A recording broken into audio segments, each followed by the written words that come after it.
বেশ, খুব ভালো গুরুদেব। এতে কি আমার কোনো ভুল আছে? আরে না রে বিবেক, না। তবে প্রচার করার আগে একটা কথা মাথায় রাখবি, অনেক কথার অনেক দোষ, একটু ভেবে চিনতে কথা বল। যে কত সুন্দর কথা না?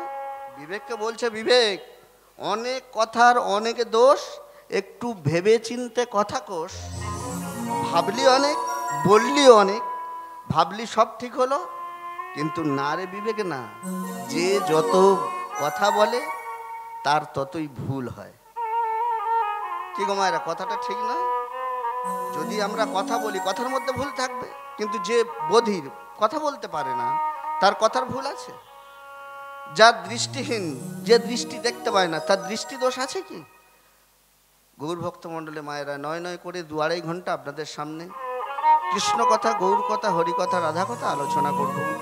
ভুল আমাদেরই হবে, হওয়াটাই স্বাভাবিক। দয়া করে ভুলগুলোকে আপনারা ক্ষমা করবেন না। কীর্তনের শেষে পেছনেই এসে বলবেন, জ্যোতির্ময়, তুই আমাদের ঘরের ছেলে বাবা, এটা এই ঠিক নয়, এটাই ভুল হয়েছে, এর সঠিকটা হবে এই।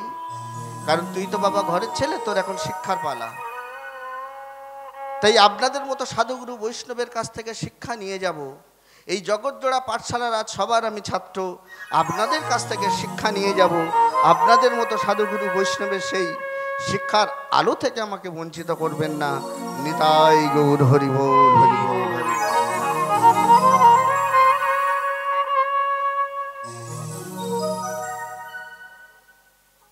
পদকর্তাগণ দেখাচ্ছেন,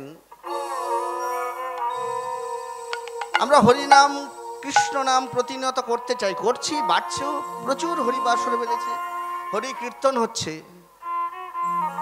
তবুও মাঝে না আমাদের মধ্যে শান্তি নেই, তাই না? এত হরি কীর্তন, এত আসর বেড়েছে, এত কীর্তন হচ্ছে, কিন্তু আমাদের মধ্যে যেন সেই শান্তি আমরা পাচ্ছি না যতক্ষণ হরিনামের মধ্যে, তারপরে আর শান্তি নেই। তাই পদকর্তা স্বর্ণাক্ষরে কলম দিলেন, কি বললেন? কলি ঘোরতি মিরে গোরা জল জগজন,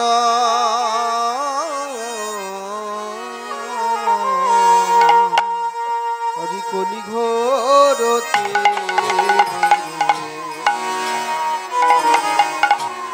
গরসল জগমন, ওই না কলি ঘর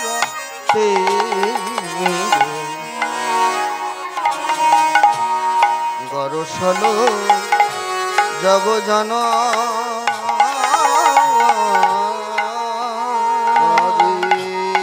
কলি ঘর গরসল জগমন, ধর্ম রহু রহু বহু, ধর্ম কর্ম রহু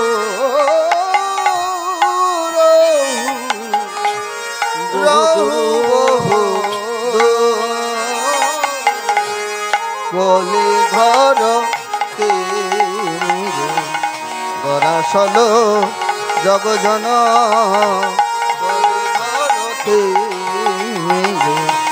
গরসল জগজন, কলি ঘরতে রইল নাহারে, রইল নাহারে, রইল নাহারে, রইল নাহারে, কলি যুগে ধর্ম কর্ম রইল নাহারে, ধর্ম কর্ম রইল, কলি যুগে ধর্ম কর্ম রইল নাহারে, ধর্ম কর্ম রইল নাহারে, কলি যুগে ধর্ম কর্ম রইল নাহারে, ধর্ম কর্ম রইল নাহারে, কলি যুগে ধর্ম কর্ম বিনাশ হলো রে, ধর্ম কর্ম বিনাশ হলো রে, কলি যুগে ধর্ম কর্ম বিনাশ হলো রে, ধর্ম কর্ম বিনাশ হলো রে, কলি যুগে ধর্ম কর্ম বিনাশ হলো রে,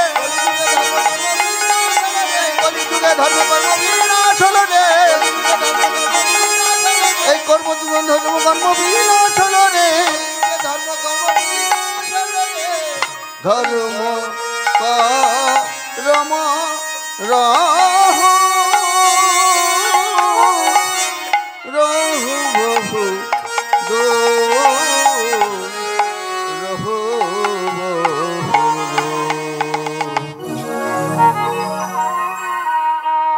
গৌর ভক্তমণ্ডলী, মায়েরা ভক্তমণ্ডলী, বলছে এই কলিযুগের ধর্মকর্ম ঘোর মায়ার অন্ধকারে, কলি ঘোর তিমিরে, কলির ঘোর অন্ধকার, শুধু অন্ধকার নয়, ঘোর অন্ধকার। সেই অন্ধকারটা কি? অমাবস্যার অন্ধকার। ও অন্ধকারে তবুও তো পথ চলা যায়, ওর থেকে অধিক অন্ধকার হচ্ছে আমাদের মায়ার সংসার।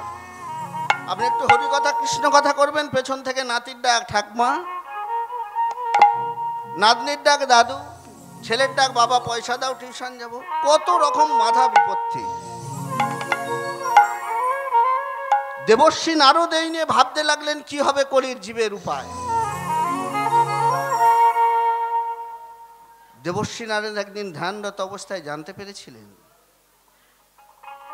যে বিত উপায় খুঁজতে গেলে ত্রিদেব ব্রহ্মা বিষ্ণু মহেশ্বর তাদের শরণাপন্ন হতে হবে। তাই নারদ এই কলির জীবের উদ্ধারের লাগে কিভাবে উদ্ধার হবে এই জানার জন্য, এই বার্তা দেওয়ার জন্য একদিন বীণা বাজাতে বাজাতে বৈকুণ্ঠে যাচ্ছে। নারদ বীণা বাজায় তো, ঠিক বলছি তোমা? একটু কথা বলবেন সবাই, কথা বলবেন বাবা। নারদ বীণা বাজায় তো?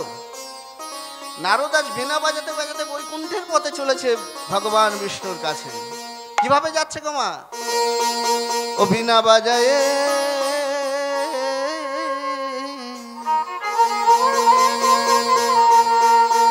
হরি গুণা গান করে বিনা বাজায়। একটু উলুধ্বনি মায়েরা।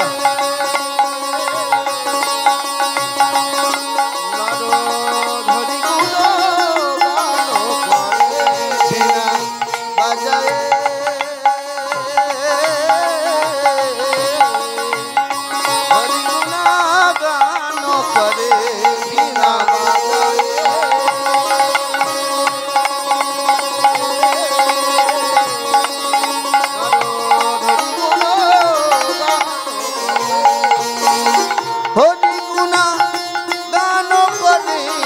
বাজায়,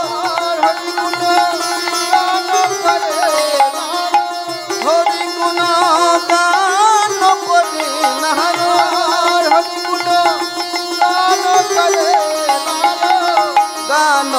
করে বিনা বাজায়, হরি হরি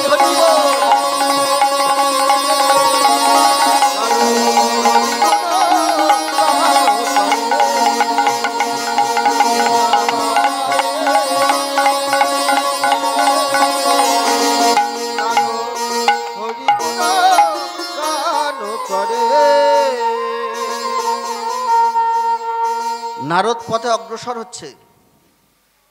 কিছুটা দূর যাওয়ার পরে হঠাৎ নারদ দেখতে পেলেন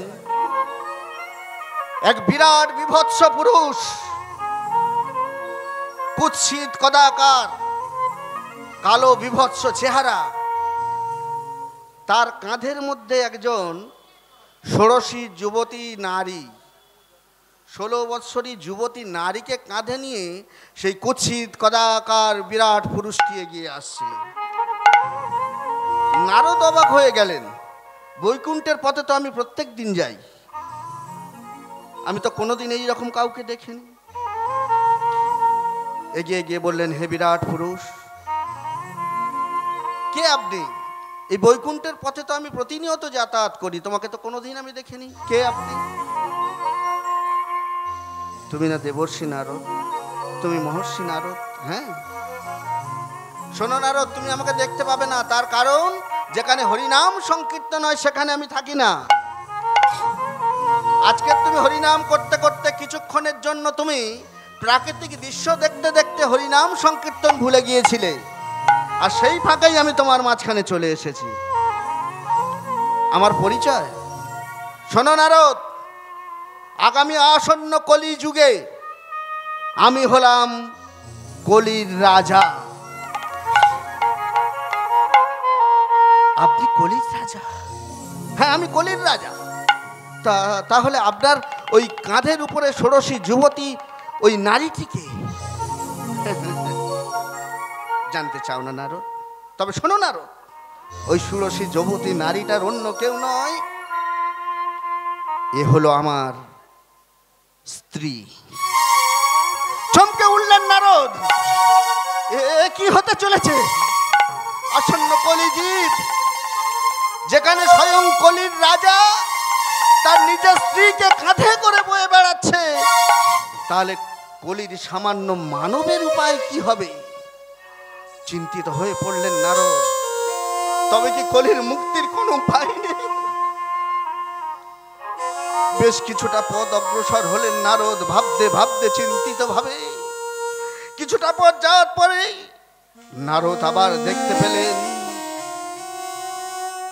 সেই বিরাট বিভৎস পুরুষটি এক বৃদ্ধ আর এক বৃদ্ধার গলায় দড়ি দিয়ে টানতে টানতে নিয়ে আসছে।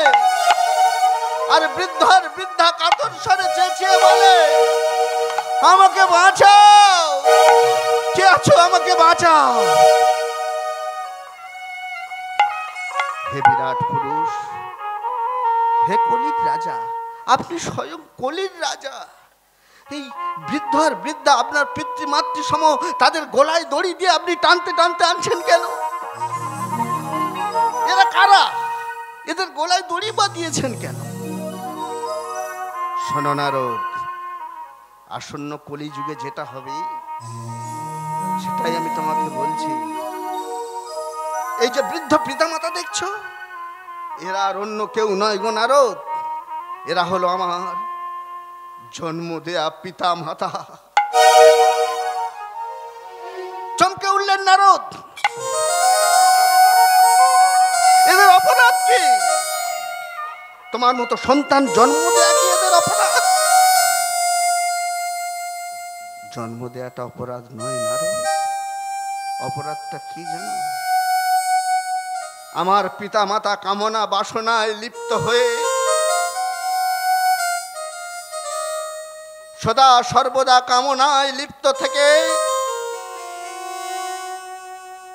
সেই কামনার ফসল স্বরূপ আমাকে জন্ম দিয়েছে। কোনদিন দেয়নি সুশিক্ষা, কোনদিন দেয়নি ধর্ম শিক্ষা, সদা সর্বদা ছিল স্বার্থপূর্ণ হৃদয়। এই সন্তান একদিন বড় হয়ে আমার দুমুঠো অন্ন দেবে, আমাদের ভরণ পোষণ নেবে, আমাদের ভালোভাবে রাখবে, শুধু স্বার্থ স্বার্থ স্বার্থ স্বার্থ আর স্বার্থ। কোনদিন আমাকে সুশিক্ষা দেয়নি, ধর্ম শিক্ষা দেয়নি। আজ এরা বৃদ্ধ হয়ে গেছে, এরা কাজ করতে পারে না, এরা আজকে সংসারের জঞ্জাল। তাই এদের গলায় দড়ি দিয়ে টানতে টানতে নিয়ে যাচ্ছি, কোনো নর্দমায় বা আস্তা খুঁড়ে এদের ফেলে দেব।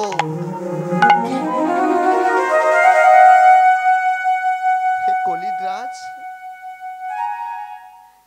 আপনি কি বলছেন? আমি হতবাক হয়ে যাচ্ছি। শুনে রাখুন নারদ, শুধু এখানেই শেষ নয়, আসন্ন কলিযুগে, আসন্ন কলিযুগে গুণীর কোনো গুণ থাকবে না, মানের কোনো মান থাকবে না। মূর্খরা শাসন কার্য চালাবে, আর শিক্ষিতরা ভয়ে ভীত সন্তুষ্ট হয়ে তা মাথা পেতে মেনে নেবে। সংসারে হাহাকার রাজহানি প্রতিনিয়ত লেগে থাকবে।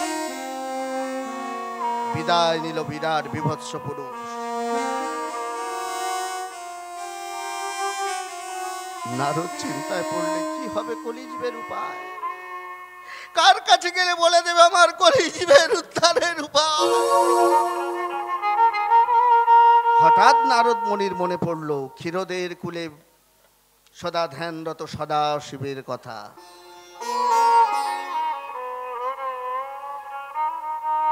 নারদ, হ্যাঁ শিব, হে প্রভু, হে সদাশিব, হে দয়াময়, এ কলিযুগের কি অবস্থা হতে চলেছে? কি হয়েছে নারদ? আজকে যে হাসি মুখে তোমার সর্বদা কৃষ্ণ নাম হরি গুণগান লেগে থাকে, তুমি সেই বদন দ্বারা আজকের কেন এমন এমন বাক্য তুমি প্রয়োগ করছো? হ্যাঁ প্রভু, বলে নারদ যা রাস্তাতে দেখলো বিরাট বিভৎস কলির রাজের যে ঘটনা সব শিবের কাছে বললেন। দাঁড়াও নারদ, তোমার চিন্তার কারণ আমি বুঝতে পেরেছি। জগৎজীবের মঙ্গলের জন্য কলিজীবী উদ্ধারণের উপায় তুমি খুঁজে বের করতে চাচ্ছ। ধ্যানে বসলেন ভগবান সদাশিব। ধ্যান ভঙ্গ হতে জানো না, আমি আমার অসাধ্য সাধনে যা জানতে পারলাম। বলো প্রভু, কি জানলে? অসাধনে চিন্তামণি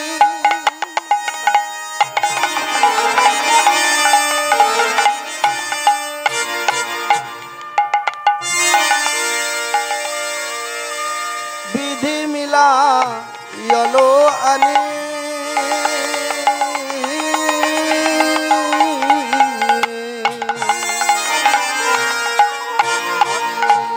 অসাধনে চিন্তামণি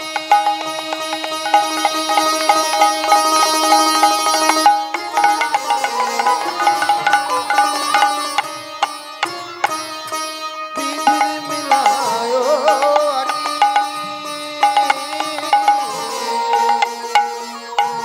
অসাধনে চিন্তা চিন্তা মনে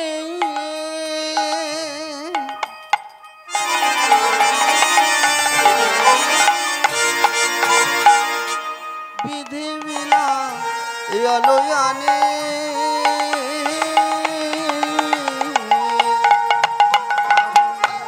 অসাধনে চিন্তামণি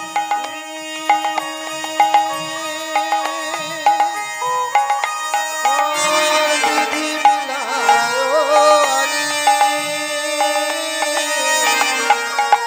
আমার গোরা বড়